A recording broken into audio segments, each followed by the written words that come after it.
Welcome to Know the Word, Live the Word. This is Chris Bender. Is God a Republican or a Democrat? In America, we are experiencing perhaps the most contentious division of our citizens since the Civil War. You only have to look as far as social media to see that even a pandemic has everyone picking sides and posts that are meant to provoke.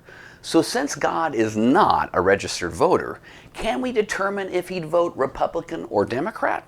The Democrats would say, of course God would vote blue because we are the party that promotes the most help to the poor and the downtrodden.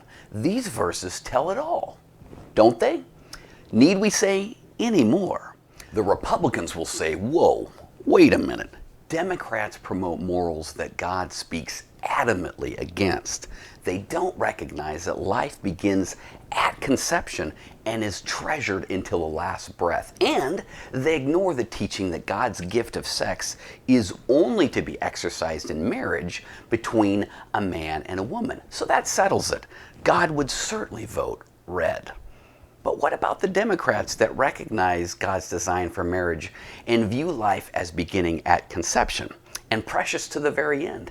And what about those Republicans who have a bank statement that demonstrates that they care very much for the poor and the downtrodden? Newsflash, it isn't about Democrats or Republicans. It's about a kingdom that has no end with the king that isn't up for election ever. Don't get me wrong. We've been given a responsibility to make righteous decisions in all that we do. That includes decisions around the poor, the unborn, and all aspects of morality. But God's kingdom is much larger than America. Jesus Christ is the King of all kings, and every knee shall bow, and every tongue will confess his lordship.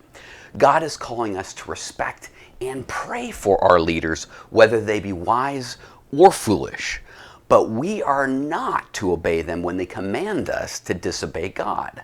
The USA's been around for less than 250 years, and God is eternal.